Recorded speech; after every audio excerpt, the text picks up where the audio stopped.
Hello, everyone. We are here to get a summer camp training started for class, and now we've got some extra people along. And I saw a couple of the reviews leading up to this, and it seems like a lot of you guys are as excited about this as I am. So I'm happy about that. I'm glad. I feel like I made the right choice. I felt like this was going to be kind of a risk throwing these characters in particular in there, but it seems like you guys agree with my idea. So let's hear it from these guys. All right, this one, starting with this one? Yes. Okay. That's a new one, I believe. Yes. Finalist 1995. Good year. Yeah, that's a great year. Intriguing. Team Ruby's powers should translate quite well to My Hero Academia quirks. Looking forward to seeing them interact with 1A and seeing what direction you take this great chapter. Looking forward to more. All right, I'm glad. Thanks, man. I'm glad you enjoyed the chapter. I hope to keep hearing from you. Yeah, I don't if you have left a review before, I apologize for not remembering. I try to remember everybody, but there's too many things going on up here. Oh my goodness, my children are draining all my brain cells. Our daughter just turned 3. Don't remind me. She's a lot. Moving on. 3 going on 17. Okay. Yeah. Guest, Deku, did you just get rid of Mataris? We shall not say the unholy name of the one who does not deserve to breathe. Yeah. What chapter? Okay, that's chapter 1. Okay, all right. Yeah. We got rid of him. No one needs him. No one needs that. We don't need Great Head. All right. Thank you, guest. Light Hero Kaiser, great chapter, mate. Uraraka only liking R2 in Star Wars. How dare she? Well, at least it's not Jar Jar. No real hate on him.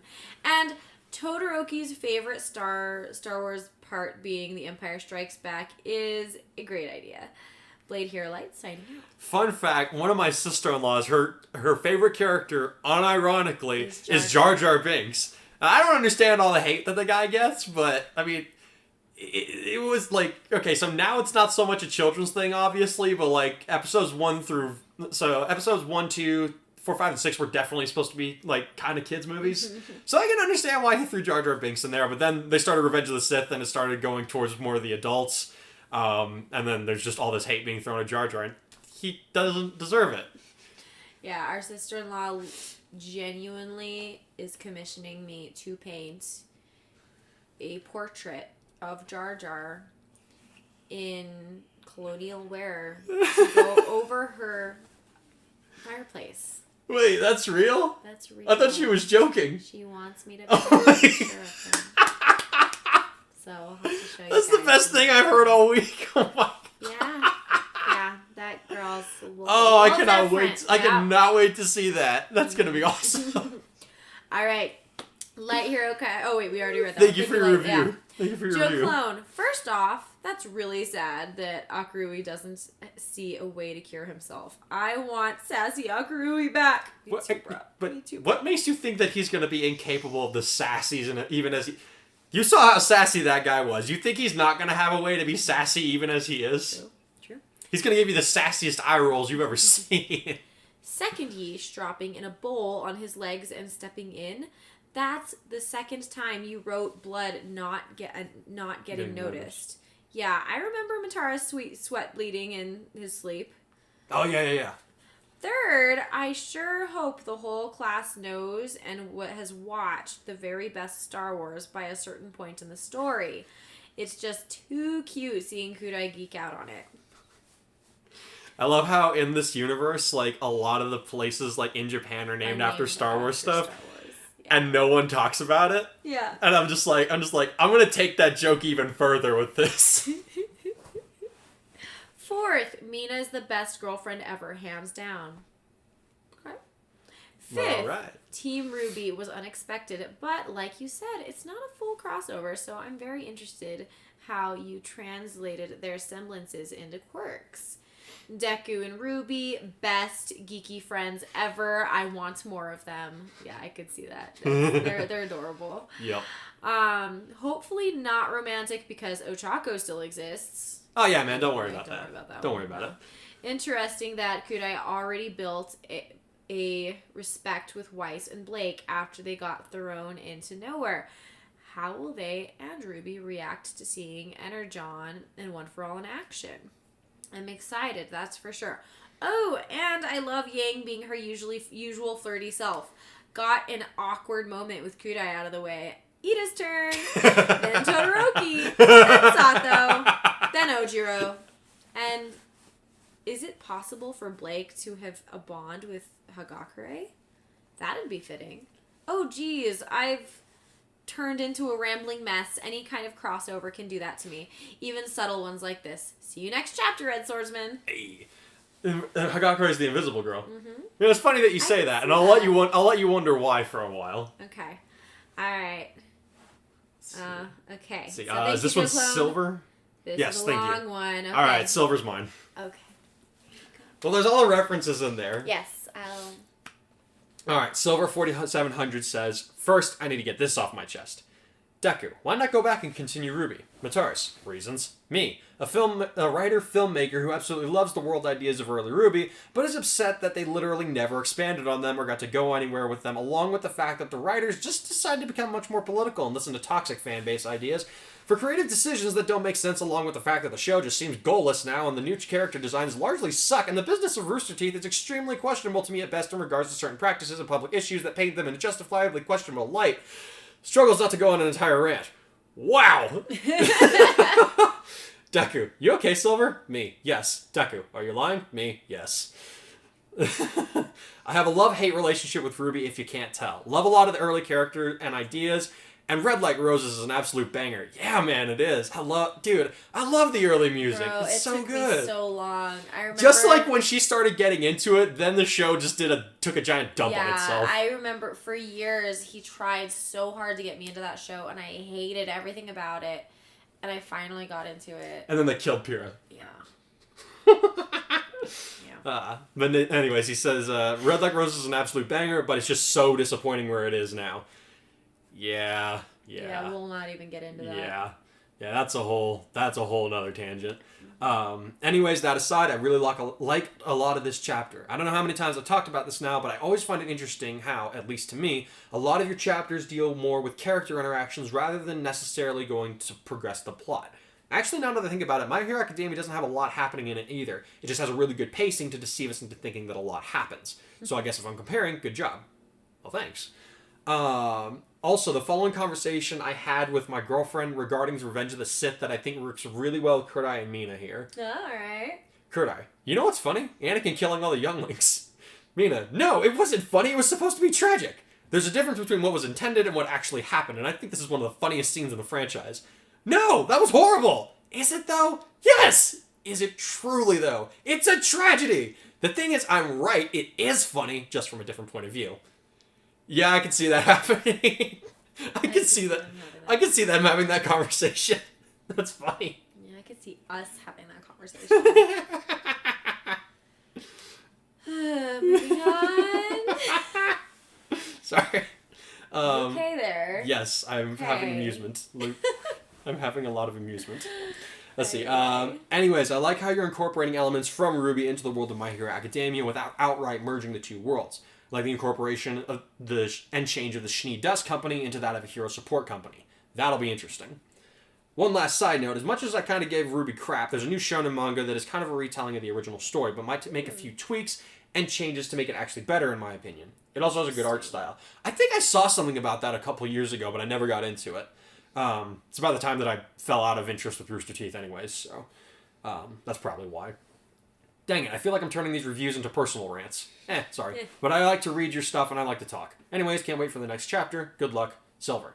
Thank you for the review, buddy. Yeah, I'm glad to know that I'm not the only one that has certain opinions on the direction that Rooster Teeth took. Like, I was starting to Josh and I were talking the other day. We were kind of like, was Red vs. Blue even that funny, or are we just stupid teenagers? So we went back and you stop it. So we went back and watched some of the videos together, like some of the highlights from like seasons 1 through 5. We just hurt ourselves laughing. You stop it! Stop it right now! No one asked your opinion. No one asked you. But yeah, we were, and then like, like the earlier stuff was like, this is hilarious, and then like as it goes on, like things get a little more serious, but I still liked it. Personal opinion, I think they should have ended Red vs. Blue season 10 or 13, but that's just my take. It's an absolute disaster where it is now. Sorry, that's another tangent I'm going to end up going on. So we should probably move on to the next the next review. I'm sorry. Very Sing Girl, I want to see Akurui return to good health, or at least I hope he'll at least return as close to good health as he can get anyway with the condition he's still in.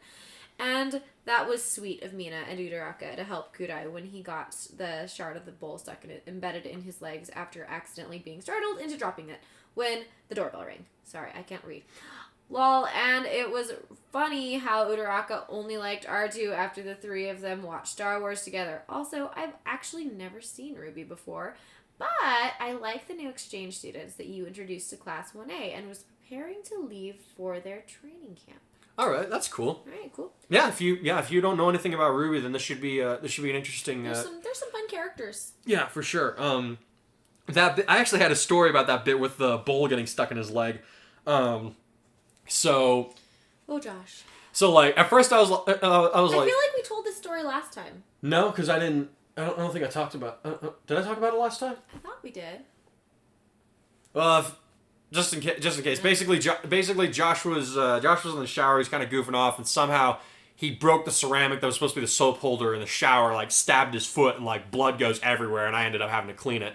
So I was trying to think of like how could I like kind of injure him in a way that doesn't seem like it would really be that bad. But then you look down at it, and it's like, oh wait, this is worse than I thought it was. So that's how that ended up happening. Yeah, I'm pretty sure we had this conversation. Oh, okay, all right. Yeah. I'm sorry if that's a repeat, but that's okay. I think that's what we did. We talked about that on the behind the scenes. Oh, is that what we did? Okay, yeah. My bad. It's okay. All right. Nice. All right. I'm glad that everybody. I'm getting a lot more positive reviews from this than I thought I was going to. I honestly thought they were going to be kind of mixed this chapter, but they're pretty good. So yeah. Awesome. Yeah. All right. Thank you, Very Sing Girl. Silly Kita. Favorite. Okay. Finally, gosh darn breather, sort of. A lot of stuff still happens in this chapter, but I also don't feel like I was run over with consecutive 18-wheelers. So, look at him cackling because he knows what's coming. So, Kudai's body is really cured, but I can already tell that the theme of this next phase is going to be him overcoming the challenge of the mind. Dude, you are so intuitive. Nice. Talk about creepy nightmares, and the fact that he doesn't even know what All for One looks like probably just makes it worse in his head. There's also the fact that he's now so disoriented that he can't properly listen to what his body is telling them, something that he's normally pretty good about up until this point. I mean, it was either that his quirk kills him, which just tells me how tired the poor guy has got to be, or he can't even maintain that crucial habit. Did you want to pause there? Yeah, that's, I think I had mentioned before, I mentioned before that, like, phase 1 was him dealing with the challenge of his body. And I think I had mentioned something about this next phase being about his mind, or that might just be me. But yeah, no, that's right. Like this next phase is, the story's separated into phases of different challenges that are centered around Kudai. And yeah, the next one is pretty much going to be about him and his mind and like dealing with like the post-traumatic stress disorder that's happened from almost getting brained by Nomu at the beginning of the semester, confronting his uncle's killer, and now his brother's like half dead and he feels like it's his fault, and he also has to think about All for One now. Yep. So like that would do a lot. Yep. All right, at least he's got good friends in his corner, right? I expected Ashito to be the one to help out if something happened to him during this chapter, but the way you included Uraraka was really cool. I liked getting to see her exercise the training that she would no doubt want to employ as a rescue heroine. Nice touch with that. The bit of Star Wars was really cool. I liked getting to see her... Really cool. I lost my place. Was hilarious. Sorry. I could practically hear the gears clicking in Hikari's head when she said she never got into them. Doubly funny was that Todoroki likes episode 5. Gotta wonder if he relates to Luke, what with having a super trashy dad. But Ashido definitely wins Girlfriend of the Month award again, taking care of Hikari while telling him off for not taking care of himself and going the extra mile to get his parents up to speed on just how bad he's actually been. It was incredibly wholesome and gave me lots of warm fuzzies. Man, what kind of girlfriends you guys have?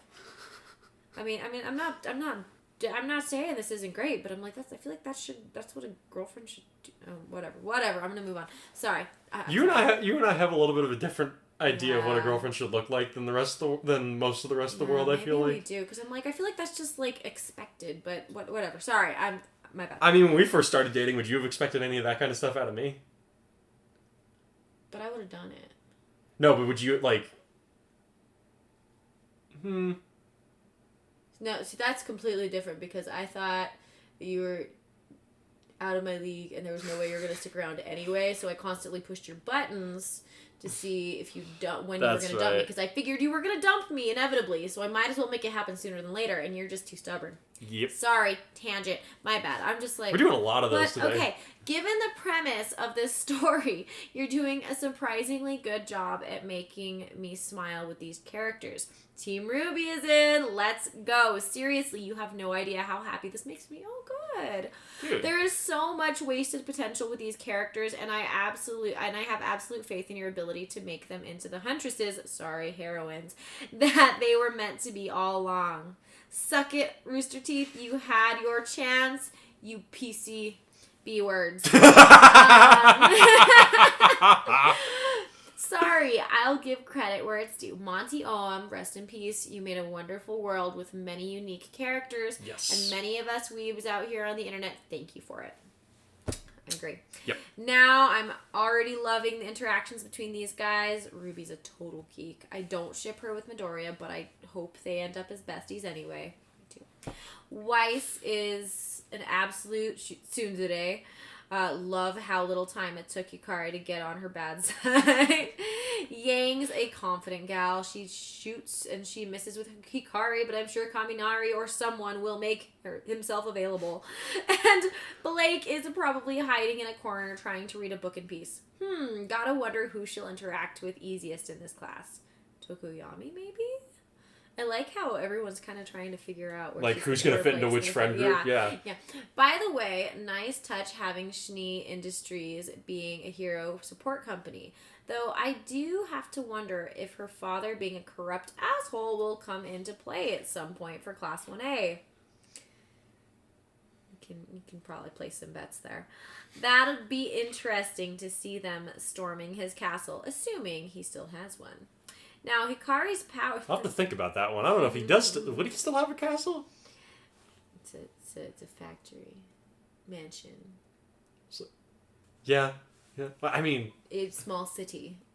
I don't know. The man has a stupid amount of money. He's Elon Musk in this world. He's implanting brain chips in monkeys. All right. Yeah, he probably would. Now, Hikari's power-up has been altered. I wonder, or I guess it makes sense considering what that used to do to him. That's what used to do him in. Sorry. You're good. Dyslexia. You guys know me. Just how much did Akurui alter his brother's quirk? I'm not frantically waiting for the next chapter like I was last time, but I would still like to know. Now I'm frantically waiting. Damn it.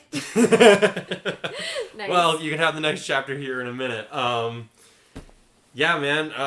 Definitely credit where credit's due. Monty Oum had a really wonderful idea. I was actually watching.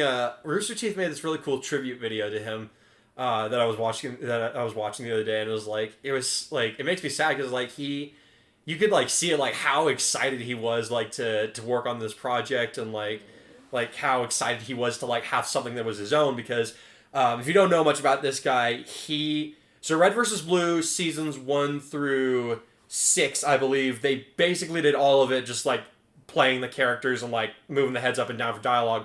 But when he came into the mix, he was actually able to animate certain scenes to give them more free range of motion and make it easier for them to do talking and fight scenes and all that. It was really cool, and he did that for about 3 seasons, and he, during season 9 of Red vs. Blue or season 10, he pitched to Barney Burns, who was in charge at the time. He was like, hey, I have this idea for a show. Can I run with it? And Barney was like, okay, finish your work on season 10, and then we can talk about this. So as he was working on season 10, he kept pitching the idea, and they started talking about it. And the guys at Rooster Teeth were like, yeah, this actually sounds like a really good idea. Let's give him some money and some resources, and we'll get it to go. And Ruby took off like wildfire. I remember being like, I was a part, like I was in on that whole thing like since the very beginning, like since the Red trailer dropped. Oh, I remember. Because I think it was really clever marketing, because what they did was they stuck the Red trailer at the end of the season 10. The season 10 finale of Red vs. Blue, which I think was smart with them, because if they had just stuck up the video like on the YouTube or just on the Red vs. Blue website, nobody probably would have paid any attention to it. But I mean, I got super into it. I was like, okay, there's Little Red Riding Hood. She's walking around in the snow. There's a bunch of these wolf things coming at her. All right, the huntsman's gonna show up, and oh my god, she has a giant scythe, and it's good. Okay, all right, let's go. Oh man, yeah. You guys watched those videos on repeat. The music was so good, man! And I hated it at the time. But it's grown on me. Don't judge. It takes some time. I was really heavy into metalcore at the time, and the little girl voices just irked me so much. So. Talented little girl. Yeah. Let's see. I think she was like 15 when they first started doing that, so. Yeah, that's pretty good. Sorry, where was I going with that? Well, I'm sure you guys can tell. I'm excited to have these characters in there. Like with the Schnee Dust Company becoming a Schnee Hero Support Company, there'll be little things like that. But again, this isn't like blending the world of Remnant with the world of My Hero Academia. Just some traces of mixing here and there, just to add to it a little bit, make it a little more fun, I think. But I'm glad you guys are really liking this so far. I'm honestly surprised at how well you guys are taking this introduction, how excited you guys are for it, which just makes me more excited to bring you guys the next chapter. So let's bring that, and then we'll be on for some behind the scenes stuff after the fact. So I'll be back soon.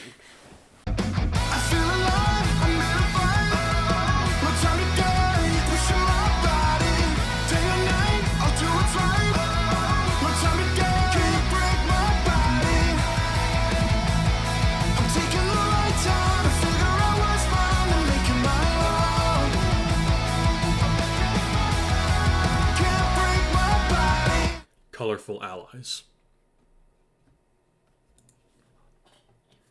That's new! Kurt yelled as the class came into contact with a lumbering beast that looked like its mutated gargoyle mixed with a bull. The shadows of the trees made it difficult to make out its shape too clearly, but it was obvious that whatever the thing was, it was not to be taken lightly. This is awesome! Yang laughed as she and Bakugo stopped their charge into the forest in order to take brief stock of the situation. We can start this summer camp with a Yang! Looking back at her classmates, she snickered as she watched most of them show dismay at the pun of her choice. Come on, sis, Ruby groaned. You're embarrassing me. Stop talking and get out of the way, Bakugo snarled as he used an explosion to launch himself into the air. Watch and learn how an upcoming pro gets it done! Propelling himself toward the monster at high speed, he unleashed a devastating explosion that blew it to pieces and scorched the earth and trees around him. Someone's eager to show off. Weiss sniffed as the class drew to a halt. Bakugo barked without turning around. Some of us know how to take the initiative, Snow Angel. What did you... Stand alert. Kurdai interrupted as his scouter beeped again. We got more incoming. Great, Yang said as she cracked her knuckles. I was hoping to get in a good warm-up before lunch. Split up in groups, Ida yelled. Stay within shouting distance, but don't clump together and make easy targets. Remember, we need to keep heading north by northeast. Got it. Most of the class yelled back, though Bakugo opted to tell Ida a creative method of using his glasses. Mina, Midoriya, Uraraka, Kurai called as he ran into the trees. You coming? You know it, his girlfriend answered as she kept up with his rapid pace. This'll be just like the sports festival. Uraraka cheered as she and Izuku followed them both. We've got this, the green-haired boy added confidently as his body lit up with lightning of the same color. Mind if I tag along? A girl's voice asked, drawing the group's attention to Ruby, who was giving them an awkward smile as she ran slightly behind them. You're not going with your friends? Uraraka asked. Yang says I need to make more friends and Midoriya talked to me, Ruby said shyly, causing the gravity girl to pout a little bit. We'd be glad to have... Whoa! Midoriya's reply was turned into a shout of surprise as they came into contact with another one of the creatures that Bakugo had destroyed earlier. Only this time, instead of being hidden by the shadows, the sunlight was sufficient enough for them to see that the monster was huge, easily big enough to tower over the likes of Shoji. The tusks coming from its eyeless face were an ancient brown, and its fur was covered in... Hey, wait a sec. Mina frowned as they peered harder at the creature, all while it roared its defiance at them for trespassing. Anyone else seeing that? That's not mud on its skin, Midoriya said as pieces of the monster crumbled away after coming into direct contact with a low branch. That thing is actually made out of dirt. Pixie Bob? Kurdai guessed as he readied Energon. Probably. His friend nodded as the lightning covering his body began to crackle more intensely. Okay, guys, let's do this. Mina, take point! Kurdai shouted and the girl sprung into action, dashing between the legs of the forest monster and melting them at the joints with her acid, causing it to crash into the earth with a savage growl. However, it still had a tail that was aiming to flatten her with and Kurdai was having none of it. Midoriya, now! Smash! The boy yelled as he blasted through the monster's only working appendage. Seeing more signals incoming on his scouter, Kurdai turned to Uraraka and said, Can you get that thing above the trees? You got it! She nodded before she ran forward and placed her hand on the dirt monster, sending it floating upward just above the treetop. All yours! Thanks. He grunted right before he leaped up high, marveling at how much easier it was to maintain control of his mind while using his powers as he did so. Drawing his fists back, he unleashed a full-power roundhouse at his target, decimating its body and sending a shower of rocks, dirt, wood, and high-speed winds at another 3 monsters that were headed toward his friends. The rain of destruction turned them into lifeless piles of earth once again, and it was with a good amount of satisfaction that he returned to the ground. Nice work, everyone, he said as he high-fived Midoriya and accepted a side hug from Mina. But I get the feeling that we're probably not done. Yeah, I think we're going to be late for lunch, Ruby said, sounding disappointed. I just hope they have cookies when we get there. Kurdai gaped as he stared behind the little girl. Did you do all that? As he spoke, he felt all of his friends stiffen with surprise as they realized what he was looking at. Yeah, they're not that tough, but there's a lot of them. Ruby nodded as she crossed her arms, and I'm already hungry. The girl was standing in front of a massive pile of what had to be the remnants of at least 5 of the dirt monsters, if not more. It was a few seconds before Mina put into words what they were all more or less thinking. What the heck is with this kid? She demanded of no one in particular. Uh-oh, Ruby yelped as she took a running stance while looking behind and above them. Look out! The group turned around to see a new monster, this one shaped like a dragon, diving at them from the sky. However, before any of them could do anything about it, a red blur shot over their heads, trailing a cloud of rose petals that smashed into the dragon. The flower pieces surrounded it in a storm of crimson that tore it apart in less than 2 seconds flat and scattered the debris to the wind before congealing in front of them and clearing away to reveal little Ruby, grinning at them.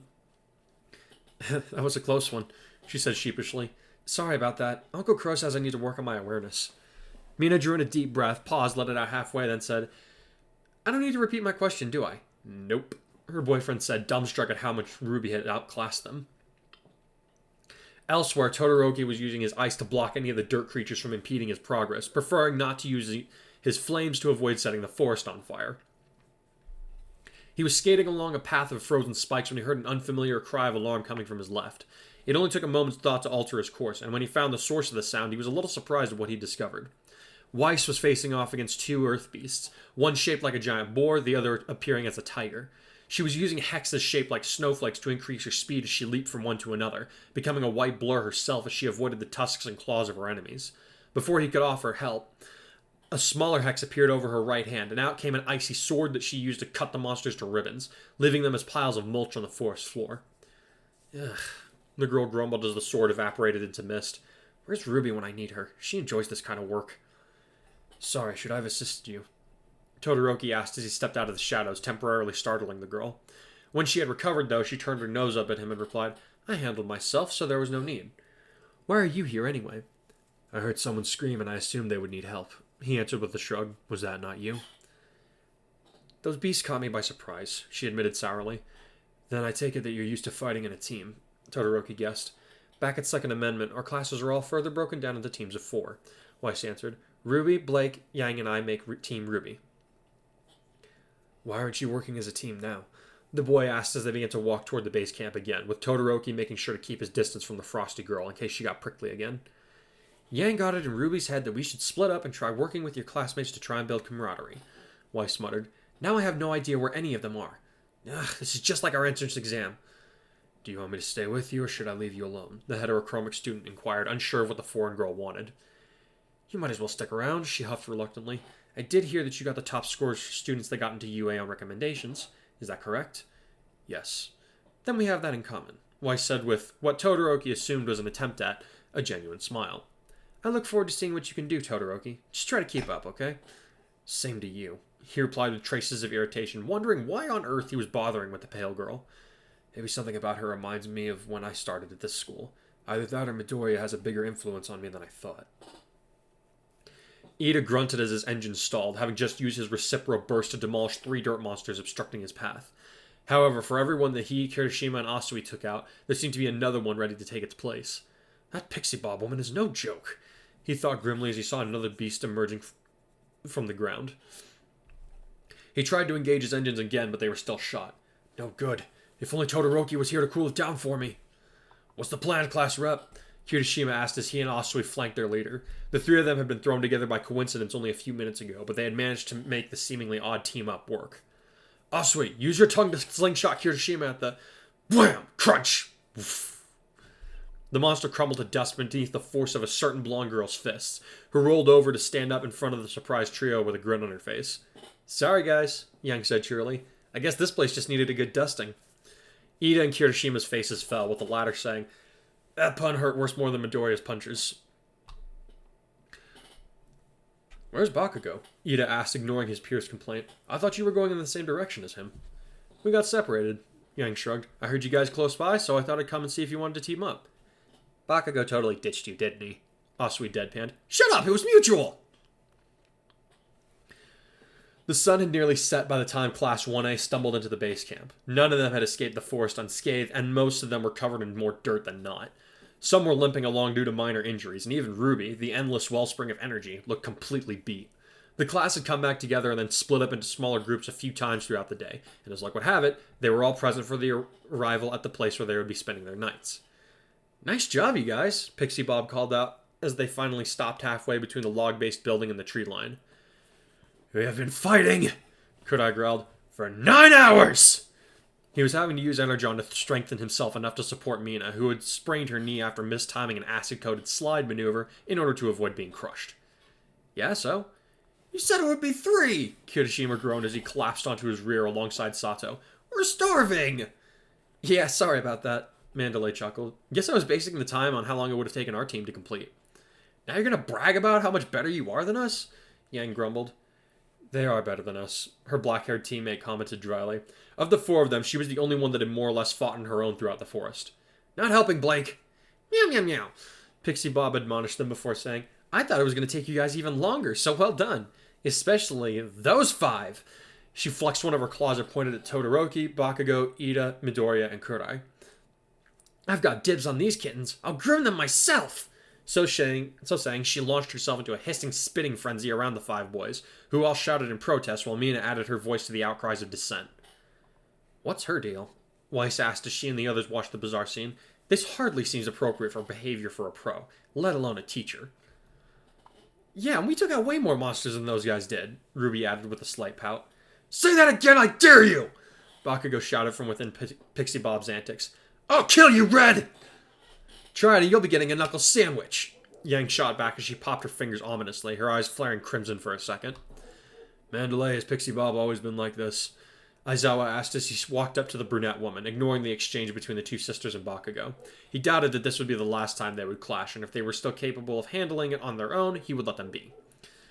It's been worse than usual lately, she admitted. She's starting to worry that she's going to wind up all alone. Sexual harassment! Kudai shouted as he swatted the other woman's paws away from him. No way I'm trading with this crazy lady! Says, when was Kudai so vocal about stuff that bothers him? Kaminari asked tiredly. Sure, the guy's gotten mad, but he doesn't normally talk about it. He just does something to fix it. He's probably like this, because he doesn't have to worry about his brain melting if he loses his temper anymore. Jiro panted, still feeling out of breath. Hey, about people's ages, Midoriya began, but he soon found his face being smothered by Pixie Bob's left claw, her claws extended and ready to slash. Choose your words carefully, she warned him. I've just been wondering, he said in a muffled voice as he pointed behind the Catwoman. Who's that kid? Everyone followed his finger to spot a little boy, who couldn't have been any older than 5 years old. Oh, this little guy? Mandalay said warmly as she turned to the child, who had a stoic face underneath his red horned hat. He's my cousin's kid, Coda. To the boy, she added, say hello to everyone. They're going to be here for a week. Hi, Midoriya said as he moved toward Coda, extending a hand in a polite greeting. I'm Izuku Midoriya. It's very nice to meet you. Coda just gave him a flat stare before delivering a straight punch to the older boy's groin, causing him to double over in pain with an agonized groan. Before he could fall over completely, though, Kurai and Ida caught him up, both of them glaring at the little boy as he walked away from the injured Midoriya. What was that for? Kurai demanded. He didn't do anything to you. Fiend of a child! Ida added angrily. A punch to the scrotum is unforgivable! Coda looked over his shoulder at the trio with unbridled hatred before he spat out. The last thing I'd ever want is to hang out with some wannabe heroes! Kurai blinked in surprise. He hadn't thought that a child was capable of possessing so much rage, and he was not quite certain of how to confront it. Ida, on the other hand, managed to reply with the words, Wannabe? How old are you, kid? Off to the side, Bakugo was grinning at Coda as he retreated away from the stunned look of his aunt. The kid's got spunk, he said with something like approval. Of course you'd approve. Mina scowled at the blonde boy. Must be like looking in a mirror. He's like a mini version of you, Todoroki added quietly, igniting the short fuse that was Bakugo's temper. You want to try that again, Raccoon Eyes? Bakugo shouted back as he advanced on the other two students, who stared back at him unflinchingly. Huh, Icy Hot? You better shut your mouth before I blast you to hell! Uh-huh, Mina said with a roll of her eyes. Hey, Bakugo! Kurai snapped, drawing the attention of his volatile peer. Touch her and it'll be you that gets a one-way ticket to the afterlife. Oh, man. Yang grinned as she turned to her friends. Who wants to bet on this? My money says Hikari stomps him. That's a sucker's bet. Weiss replied with folded arms. We all know that he beat Bakugo at the sports festival. Alright, that's enough of that, Aizawa called out before any blows could actually be traded. Get your stuff off the bus and then you can eat and bathe. Bear in mind that the real training starts tomorrow. I hope they have cookies. Ruby groaned as she rubbed her lean stomach while the beaten class began to head toward the school bus, which was parked right next to the main entrance to the building. For the last time, sis, cookies are not a food group. You don't decide that! No, science decides that for everyone. Lies! All lies! As soon as everyone had stashed their bags in the proper places and gotten their hands washed, the mess hall was filled with the sound of hungry teenagers wolfing down every morsel of food they could get. Even Yaoyorozu and Weiss, who normally prided themselves on excellent manners, broke down and ate as fast as they could, their slim bellies demanding that they be filled to capacity as soon as humanly possible. Etiquette be damned. Wow. Yang mumbled through a mouthful full of food. I didn't think she had that in her. I'm just worried that these cat ladies are going to run out of fish before Blake is done eating. Ruby giggled as she watched Blake tear through the filleted white meat that was offered to them. This stuff is as good as Lunch Rush's food, Kirishima declared. Maybe even better. Well, enjoy it because today's the only day that we're making your dinner, Pixie Bob told them as she passed out bowls filled with beef chunks that would pair well with the rice that most of the boys had snatched up. Yes, ma'am, Sato said appreciatively. While the meat was being passed around, Kurai, who was sitting between Todoroki and Mina and across from the Xiaolong sisters, Uraraka and Midoriya, chose then to ask, since we're all going to be working together for the foreseeable future, do you mind if we go over quirks? Yeah, I was thinking the same thing. Midoriya nodded excitedly. Turning to Ruby, he said, We saw your quirk in action today, but I don't totally understand it. I've never seen anything like it before. Oh, the girl said abashedly, so her sister decided to take over. She's got a pretty sweet power, even if she'd never admit it. Yang told them with a proud smile as she set down her chopsticks. It's called Petal Burst, and it lets her move at super speed if she keeps the petals that it generates clustered around her body. She can also completely split apart into the same stuff so that she can avoid taking damage. Hikari whistled, suitably impressed by the revelation. That is an amazing power, he told the younger girl, who reddened at the praise. Yeah, well, Yang's no slouch either, she said quickly. Her quirk Burn lets her strike back with twice as much force that gets dealt to her. That, or I can store up the energy from wherever I get hit and let it all out in one monster punch, Yang added with an evil grin. An absorption and release quirk, Midoriya murmured, making a mental note to log the information in his journal at the first opportunity. Does it make you impervious to attacks? I wish, the blonde girl sighed. My quirk is actually tied into my hair. The longer and healthier it is, the more energy I can hold before releasing. That's kind of like how Fat Gum's quirk works, Midoriya said almost to himself. His works based on how much fat he had in his body at any given moment. He can store it up to be absorbed for the absorbed force for later use, too. Of course, he can also hold on to it for longer periods of time, as long as he... While the green-haired boy began to monologue to himself, Kurt-Eye turned to the sisters and says, "Yeah, he does this a lot. Give him a minute, he'll come back." "Why is he comparing me to some guy called Fat Gum?" Yang demanded as her eyes flared red again. "Is he trying to start something?" "No, he's not, promise," Uraraka said nervously, having seen what happened to some of the dirt monsters that the blonde girl had come across. "Deku just has a habit of thinking out loud without realizing it." "Believe it or not, Fat Gum is actually a pretty cool hero," Mina interjected. "He's also a looker, despite his name." "I have a hard time believing that." Yang deadpanned, though her eyes went back to being purple.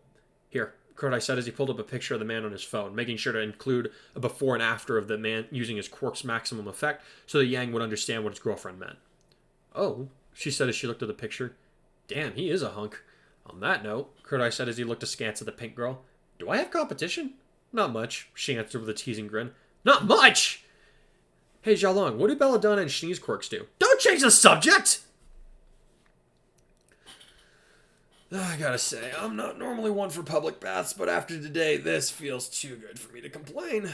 Kurt-Eye sighed as he closed his eyes and leaned back in the steaming hot spring that they had been given to use in order to relax their tired muscles.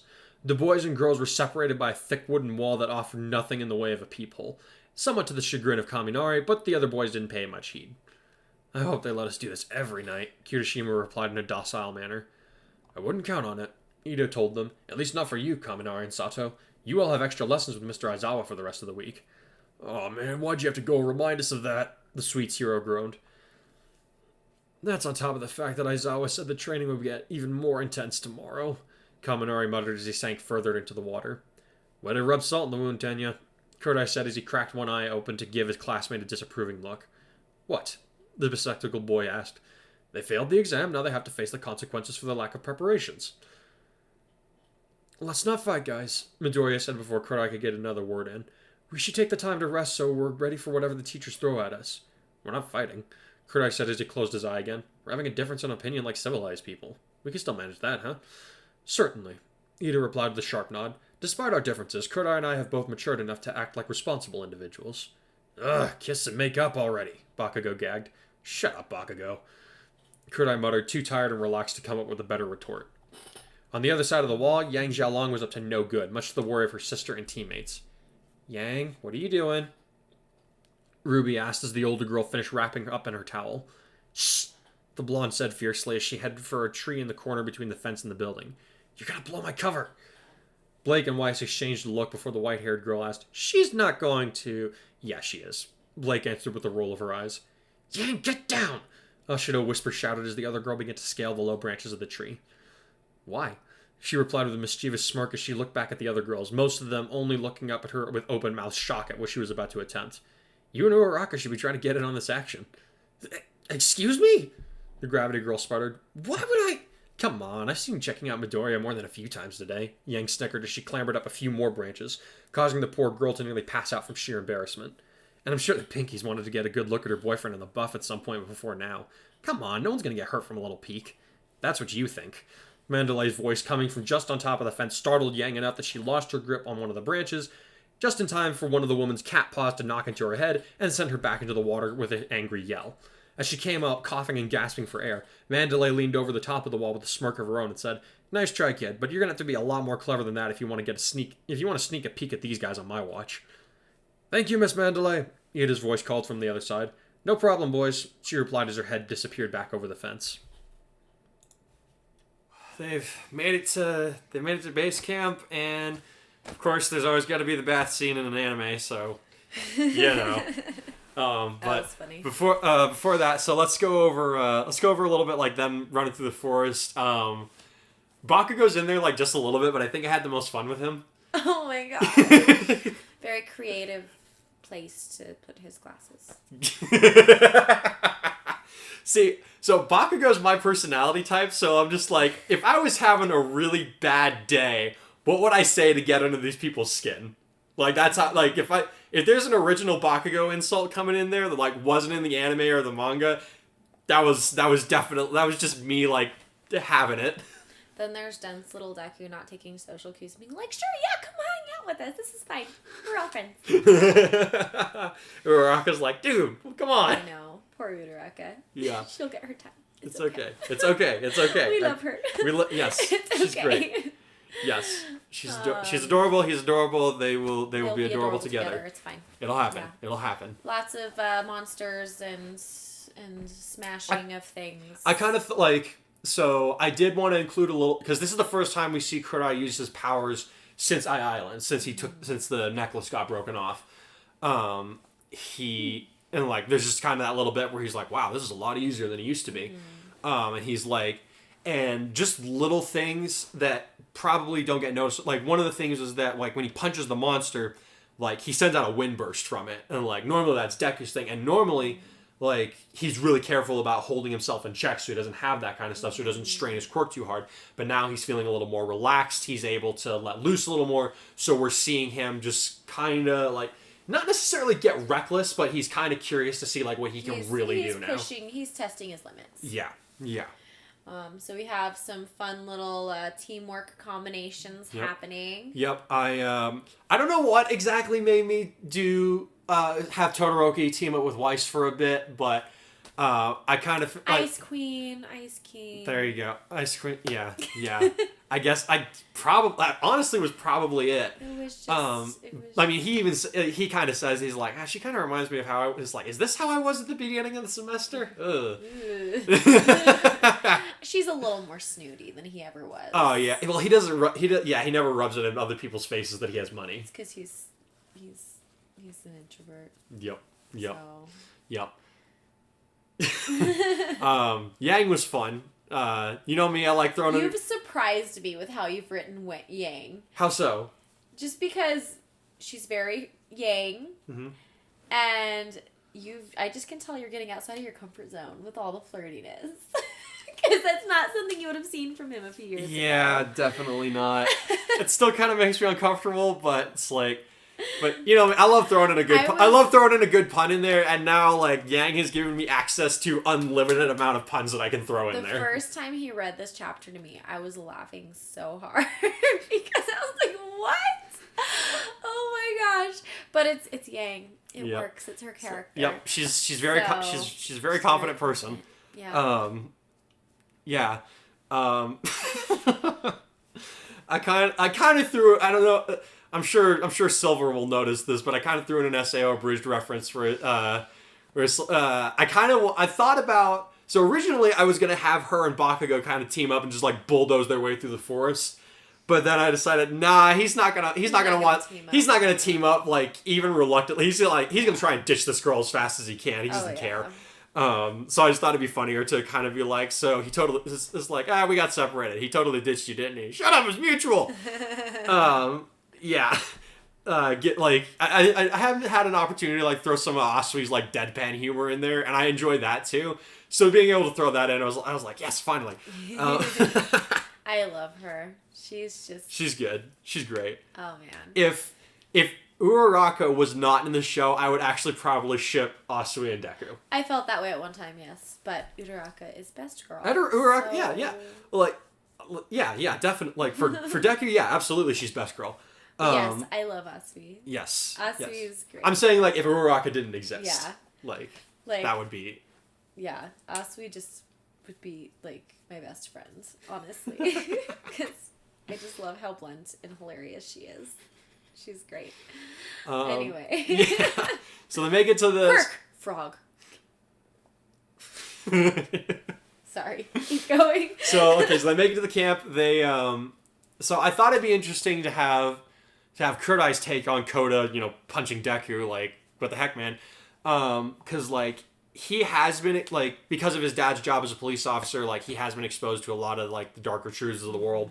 But, like, and even when him and Mina went to go rescue those kids from being slaves by human traffickers, a lot of the times, like, he would see kids like this and they would be afraid. Like, they just, or, like, kind of accepting of their fate. Like, they don't know how to fight back.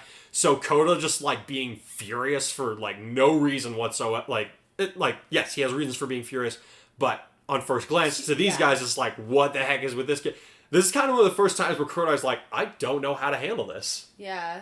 Well, So it's like... I feel like most people would be that way, though, because you see this cute little boy, and like, oh, cute little boy! Boom! Unfathomable rage. Yeah. Okay. Yeah. As a teacher, I've experienced that before. I'm like, where's this coming from? There is clearly something else going on because I know. Okay. Yeah. All right. But yeah, so we've got. I didn't intentionally write it like as to be like kind of the first thing where, like, okay, so like Kurai getting involved with Mina, like that was kind of that was meant to be more funny, like him not knowing how to handle that. But this is like the first time where we see him. He's like, what do I do with this? Like, and he's not able to come up with an immediate response. But yeah, but other than that, there wasn't a whole lot I could do with that scene. But I thought it was important to kind of show that, like, even Kurai, for all of his confidence and experience, there are things that he just doesn't know how to deal with. Yep. And then let's see. Of course, yeah, the silly bathhouse scene. It was very. So I was laughing. So I went back and watched the episode. Originally, I was gonna have Kaminari kind of like try and climb over, but I realized he's not as bad. Like if it's him by himself, he's nowhere nearly as perverted as when He Who Must Not Be Named is involved. Yes. And the other thing was like, there's no tree on the side on the boys' side of the bathhouse. So there wouldn't be anything for him to climb even if he wanted to. But on the girl's side, like I noticed, I was like, oh, there is a tree in there. I can do something with this. And I just thought I was like, so there's always the peeping Tom. I was like, hey, what if we make it a girl doing it this time? Like, there's a girl who's gonna do it. It's gonna be Yang. Yeah, it's gonna be Yang. I was like, if it wasn't Mina, it was gonna be Yang. Yeah. I don't think Mina would. Maybe. I don't know. I don't know if the. I feel like she would do it on a dare almost. Yeah. If someone dared her to do it, then she would. That's different. No. If anybody's gonna do it on their own, I was like, all right, let's have Yang. And then just her teammates is just like, oh no, here we go. And I can back this up that Yang would absolutely do this. So I don't know how many of y'all saw the Ruby Chibi miniseries. It went for like 3 seasons. And I think it was like at the end of, it was either the beginning of the 2nd season or the end of the 1st one. But Yang, like, has her binoculars out. She's, like, sitting on the window. And her teammates are like, what are you doing? She's like, I can see the boys' bathhouse from here. And then she, like, falls over backwards. And she's like, no! Everybody's like, what happened? It was Professor Porrit. The old fat guy with the mustache. So, like, she would absolutely do this. Oh, my gosh, yeah. So, anyway. Yes, I can justify this, sort of. But, yeah, so it was kind of funny, though, because it was, like... You guys know we've watched a lot of Naruto in the last year, and I'm like, that was a very Naruto scene. Oh my god. Freaking Jiraiya. Anyway. I think that's about it for that chapter. Like, this has actually been one of the shorter ones, I feel like. Yeah, it's pretty short, pretty fluff. I mean, you get some good character development. Yeah. Well, yeah. Sorry, go ahead. No, you're good. No. I think there's, friend groups are forming, and that's the other thing we're talking about, is because when you first... introduce them, I was like, well, it's going to take a long time for this group to really integrate themselves into the class. But if any of y'all have ever been on like a summer camp, you get really close to people in a very short time in summer camp because you're with each other every waking hour of the day. And I remember there were a couple of most of my life I couldn't afford to do that kind of thing, but there were a couple of years where I had the privilege of going to a summer camp. And even though you're with these strangers for just a little while, you get really close in a very short time. So I could see this being a really good place for them to be introduced because they can develop those relationships. One of my best friends, when I lived in Australia, summer camp was actually like mandatory. Like they would take a week out of our semester. Kinda like this was but this was like during the school curriculum. Like you could not opt out of it. Like you had to like have like your bones had to be broken or you were like dying before they would let you out of this thing. Oh, I've got a cold too. All right, get a hot tea and let's go. They would not let you out of this thing for anything. And I remember the last one that I did 3 of these, and the last one that I went on was we literally carried everything on our backs, like our shelter equipment, our food, our clothes, like the whole thing went on our backs. If we couldn't carry it on our backs, it was not coming with us. And one of my buddies, Tom, he and I knew each other pretty well from before then, but like he was my tent mate, and you guys may remember him as the head dunking champion. He's John Explains. Yeah. If you guys remember John Explains, he holds the record. He was 56.42 seconds, I believe. Yeah, that's the guy. He literally flew across the world for our wedding. Like he's a great guy. Like, oh my goodness, yeah. When he came, I was like, oh, so he's gonna stop in here and then he's gonna do a few other things, like, because you don't just come all this way. Nope. He came in. He stayed a day before our wedding. There was the day of our wedding, and then he left the day after. Like, he literally came in for a 3-day stay. That was it. Great guy. But you met him in your outdoor education camp. Him and I, all 3 camps that I did, he was a part of those. And I knew him from before from even before the first one, but like after those, it was like you were tight. Yeah, it was like this, man. So I think in retrospect, I think that was a really good call introducing them here because it gives them this opportunity to really bond with everybody. Yeah. Next chapter will like this isn't really a spoiler because like we've seen some of the characters training together, but there will definitely be some new training matchups that are happening because of these characters being introduced. Now, which one that's going to be, you'll have to wait and find out for another couple of weeks. But I hope you guys enjoyed this audio chapter. Thank you guys so much for your reviews. I'm really glad that you guys are excited about this next phase of the story. And I look forward to seeing what you guys have to say on the next one. And until the next one, plus ultra.